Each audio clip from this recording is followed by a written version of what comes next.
Welcome to Devasena అభిరుచులు. ఈరోజు మనము చికెన్ స్ప్రింగ్ రోస్ట్ చేసుకున్నామండి.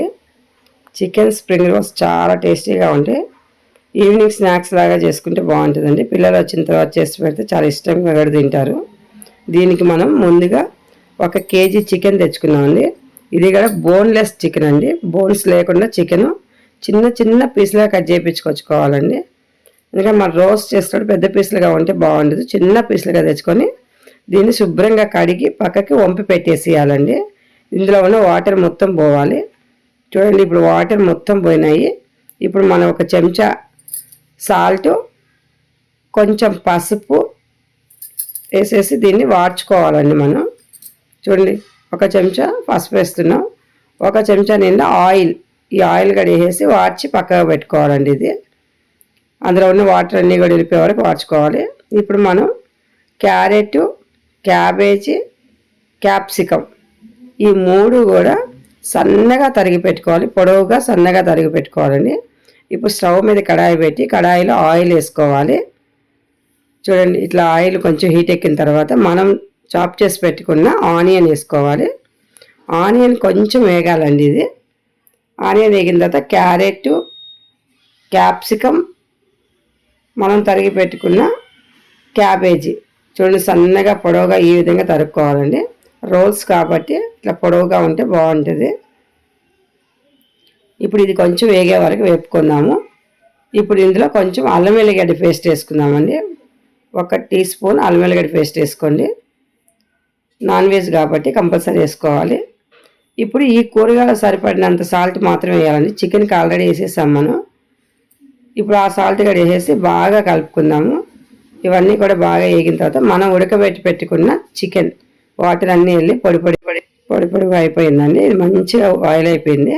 ఇప్పుడు మనం ఈ కూరగాయల్లో చిల్లీ సాసు, సోయా సాసు, టమాటా సాసు, కొంచెం వెనిగర్ ఇవన్నీ కూడా వేసేసి బాగా కలుపుకోవాలండి. ఈ సాసులు అన్నీ కూడా ఈ మనం వేసిన కూరగాయలన్నిటికీ పట్టేటట్టు బాగా కలుపుకోవాలి. చూడండి, ఈ విధంగా కలుపుకున్న తర్వాత ఇప్పుడు మనం వాడ్చి పెట్టుకున్న చికెన్ వాటర్ లేకుండా వాష్ చేసుకున్నాం కాబట్టి ఇప్పుడు ఆ చికెన్ మొత్తం కూడా ఇందులో వేసేసేయాలండి. ఈ కూరగాయలు వేసి బాగా కలపాలి. కొంచెం చికెన్కి ఇవన్నీ పట్టేటట్టు చూసుకోవాలండి. ఈ సాసులు మనం వేసిన కూరగాయల ఫ్లేవరు ఇవన్నీ కూడా చికెన్కి పట్టేంత వరకు మనం దీన్ని బాగా వేపుకోవాలండి. సన్న మంట మీద పెట్టి వేపుకోండి, లేకుంటే అడిగంటుతుంది. చూడండి, ఇవన్నీ కూడా బాగా కలిపేసుకొని పక్క పెట్టుకోవాలండి. ఇప్పుడు ఇందులో మనం ఎలాంటి కారం కోసం కొంచెం మిరియాల పొడి అండి, 1 హాఫ్ టీ స్పూన్ అంతా మిరియాల పొడి వేసుకుందాము కొంచెం స్పైసీగా ఉండడానికి. కారం కూడా 1 హాఫ్ టీ స్పూన్ వేస్తున్నామండి, ఎక్కువ వేయట్లేదు. మిరియాల పొడి వేసాం కాబట్టి కారం 1/2 టీ స్పూన్ మాత్రమే వేస్తున్నాం. ధనియాల పొడి కొంచెం, గరం మసాలా కొంచెం 1 హాఫ్ టీ స్పూన్ అంతే గరం మసాలా కూడా వేసుకోవాలి. ఇప్పుడు వీటిని బాగా కలపాలండి. ఈ మసాలాలు, కూరగాయలు, సాసులు ఇవన్నీ కూడా చికెన్ బట్టి అంతసేపు మనం స్టవ్ మీద సన్న మంట మీద చేసుకోవాలి. ఇప్పుడు కొత్తిమీర కొంచెం చల్లేసుకున్నామండి. ఫైనల్గా కొత్తిమీర వేసి ఇప్పుడు ఇది కూడా బాగా కలిసేటట్టు బాగా కలిపేసుకున్నాము. ఇప్పుడు మనకు స్టఫింగ్ అనేది పూర్తయిపోయిందండి. దీన్ని పక్కగా పెట్టేసుకున్నాము. స్టవ్ వెలిగించి స్టవ్ మీద కడాయి పెట్టేసి డీప్ ఫ్రైకి సరిపడినంత ఆయిల్ వేసుకోవాలండి. ఆయిల్ పోసేసి ఆయిల్ హీట్ ఎక్కేలోపు మనం ఒక బౌల్లో 2 టీ స్పూన్లు మైదా, కొంచెం మైదా తీసుకొని ఇట్లా కొంచెం వాటర్ పోసుకుంటూ లిక్విడ్ లాగా కలిపి పక్కగా పెట్టుకోవాలండి. మనం చేసేటప్పుడు ఈ షీట్లు అతికించుకోవడానికి అది. ఇప్పుడు మనం ఈ షీట్లు తీసుకుందామండి. స్ప్రింగ్ రోల్స్ చేసుకోవడానికి ఈ విధంగా కలిపి పెట్టుకోవాలండి పక్కకి.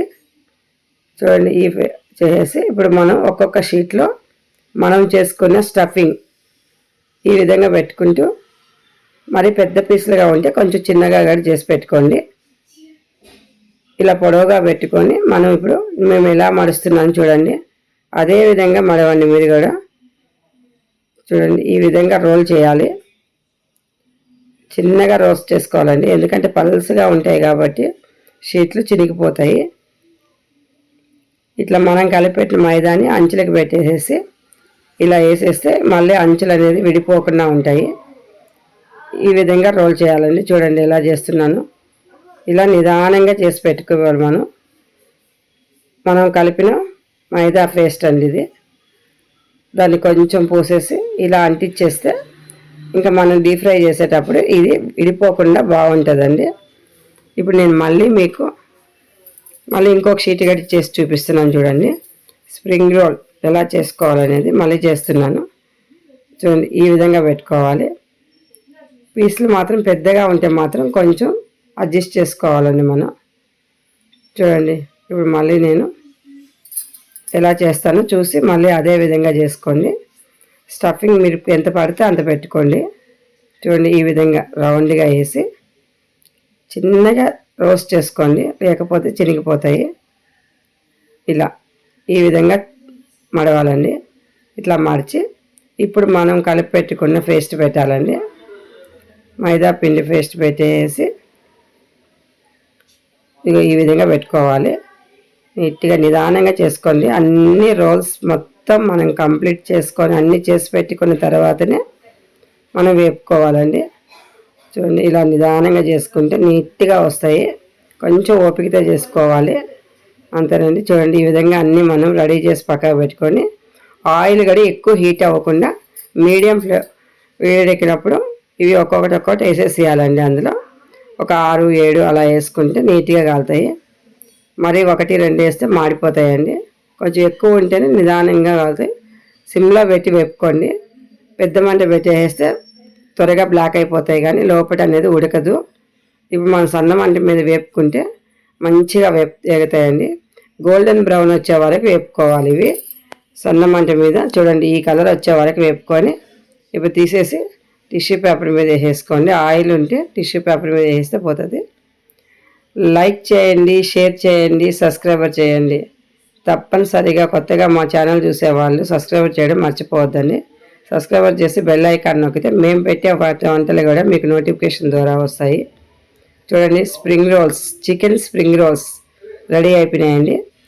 ఈ విధంగా సాస్ పెట్టుకొని తింటే చాలా బాగుంటుందండి. ఇది మీరుగా చేసుకొని తిని చూసి ఎలా ఉన్నాయో మాకు కామెంట్స్ పెట్టండి. Thank you for watching.